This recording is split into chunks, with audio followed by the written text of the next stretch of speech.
तो आज हम बात करेंगे एमसीयू के दो सबसे स्ट्रॉन्गेस्ट सुपर हीरोज की। एक तरफ है हमारे पास गॉड ऑफ थंडर थोर और दूसरी तरफ है एमसीयू का सस्ता सुपरमैन यानी कि इकारिस। वैसे मैं इसे सस्ता सुपरमैन ना कहूँ तो भी चलेगा क्योंकि ये अपने दम पर इकारिस बना है और ये दोनों ही सुपर हीरोज एमसीयू के मेन यूनिवर्स में भी मौजूद है। ये दोनों ही सुपर हीरोज एमसीयू के टॉप 10 स्ट्रॉन्गेस्ट सुपर हीरोज की लिस्ट में तो कंफर्म आएंगी। लेकिन क्या हो अगर इन दोनों में कभी फाइट हो जाए तो उस फाइट में कौन जीतेगा। तो ऐसी ऑसम वीडियोस देखने के लिए हमारी वीडियो को लाइक शेयर एंड चैनल को सब्सक्राइब कर देना और पास वाले घंटे को दबा देना।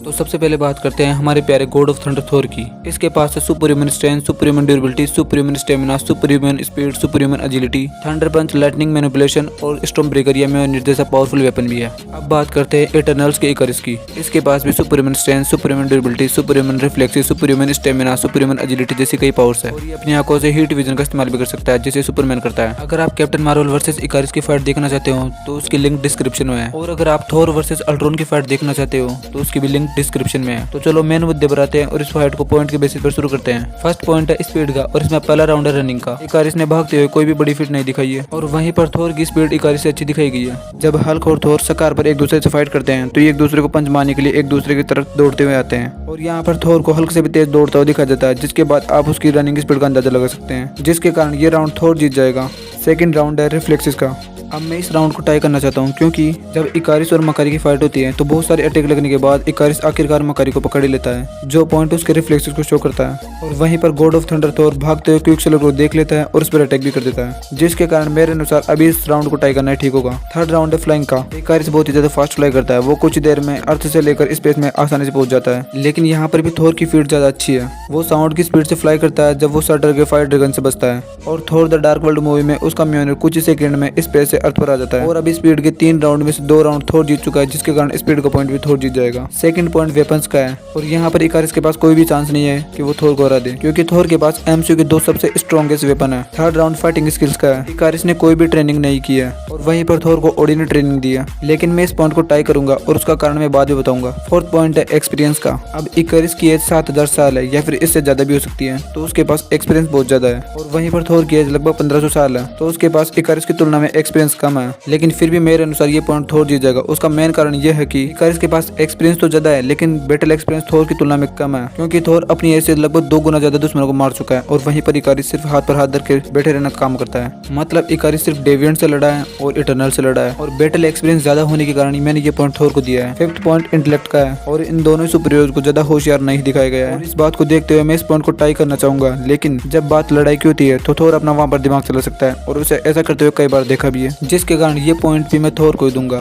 सिक्स्थ पॉइंट एडवांटेज का और मेरे अनुसार इन दोनों के पास भी कोई भी एक दूसरे के खिलाफ एडवांटेज नहीं है, लेकिन आपके अनुसार अगर कोई एडवांटेज है तो आप कमेंट बॉक्स में बता सकते हैं, लेकिन मैं इस पॉइंट को अभी टाई करना चाहता हूँ। 7 पॉइंट ड्यूरेबिलिटी का है। इकारिस के पास सुपर ह्यूमन ड्यूरेबिलिटी है। इकारिस डेविएंट्स के बहुत सारे हमलों को झेल चुका है। इकारिस एक साथ फेस्टोस, मकारी और थीना की पावरफुल अटैक को भी झेल चुका है। अब इकारिस की ज्यादा फीट्स तो मेरे पास नहीं है क्योंकि उसने ऐसी छोटी मोटी फीट्स शो की है। अब बात करते हैं गॉड ऑफ थंडर थोर की। इसके पास भी सुपर ह्यूमन ड्यूरेबिलिटी है, लेकिन मैं इसकी कुछ इंपोर्टेंट ड्यूरेबिलिटी की फीट को भी बताऊंगा, जैसे कि थोर को विसिटी के ब्लास्ट और रिफ्यूजी शिप के ब्लास्ट में सर्वाइव कर चुका है। हल्के पावरफुल पंच लगने के बाद भी इसे एक बूंद खून की नहीं आती है। ये पावर स्टोन के टॉर्चर को भी सहन कर चुका है जिससे कि एक पूरा प्लेनेट तबाह हो सकता है। अब ये तो थी थोर की मोटी मोटी फीट्स, छोटी फीट्स को बताने का कोई मतलब नहीं है और इन फीट्स के आधार पर थोर ये ड्यूरेबिलिटी का पॉइंट जीत जाएगा क्योंकि थोर एमसीयू के सबसे ज्यादा ड्यूरेबल कैरेक्टर्स में से एक है। 8 पॉइंट है स्ट्रेंथ का। इकारिस के पास सुपर ह्यूमन स्ट्रेंथ है। ये अपने दोनों हाथों से यानी कि अपनी फिजिकल स्ट्रेंथ से डेविएंट्स को फाड़ चुका है, अपनी हीट विजन से डेविएंट्स को जलाकर राख कर चुका है, अपनी हीट विजन से इटरनल्स की शिप को तोड़ चुका है, एक साथ फेस्टोस, थीना और मकारी जैसे इटरनल्स को हरा चुका है।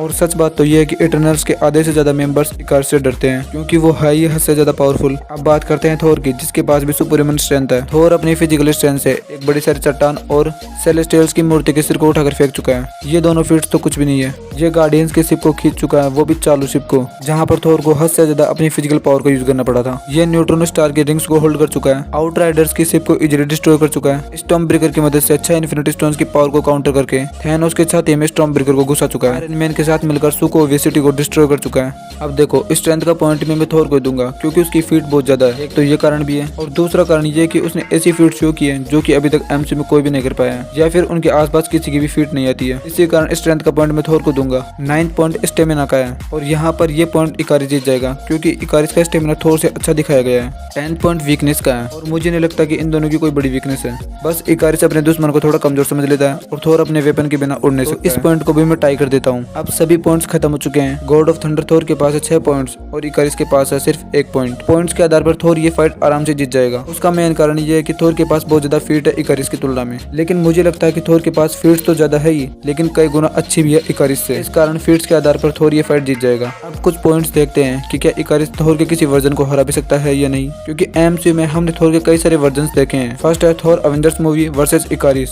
अब इस समय थोर के पास केवल उसकी फिजिकल पावर्स और उसका वेपन म्योनिर था, तो क्या इस थोर को इकारिस हरा पाएगा? तो मुझे लगता है कि इस थोर के सामने इकारिस 10 में से 6 फाइट्स आराम से जीत जाएगा, लेकिन 4 फाइट्स ऐसी भी होंगी जहां पर उसे हार का सामना करना पड़ेगा, क्योंकि ये इतना भी कमजोर नहीं है जितना कि तुम समझ रहे हो। दूसरा है रैग्नारोक थोर वर्सेस इकारिस, और मुझे नहीं लगता कि यहाँ पर इकारिस जीत सकता है, क्योंकि ये थोर अपने पावर्स के साथ बहुत ही ज्यादा स्ट्रॉन्ग दिखाया गया है। तीसरा है फेड थोर वर्सेस इकारिस, और यहाँ पर इकारिस के जीतने के चांस थोड़े से ज्यादा है। फेड थोर को कमजोर थोर नहीं है, लेकिन फिर भी इकारिस के ज्यादा चांस है यहाँ पर जीतने के। चौथे नंबर पर है इन्फिनिटी वॉर थोर और लव एंड थंडर वाला थोर। कोई भी चांस नहीं है कि इकारिस इन दोनों के पास जीत पाएगा, और खास तौर पर इन्फिनिटी वॉर थोर के सामने तो इकारिस का कोई भी चांस नहीं है, क्योंकि अगर वो उतने गुस्से से लड़ेगा तो इकारिस की वो फाड़ कर रख देगा। और लव एंड थंडर वाले थोर के सामने भी इकारिस का कोई चांस नहीं है। अब आपको क्या लगता है और आपकी राय क्या है वो आप हमें कमेंट बॉक्स में बता सकते हैं। अगर ओवरऑल की बात करें तो मेरे अनुसार भी थोर इस फाइट का विनर होगा।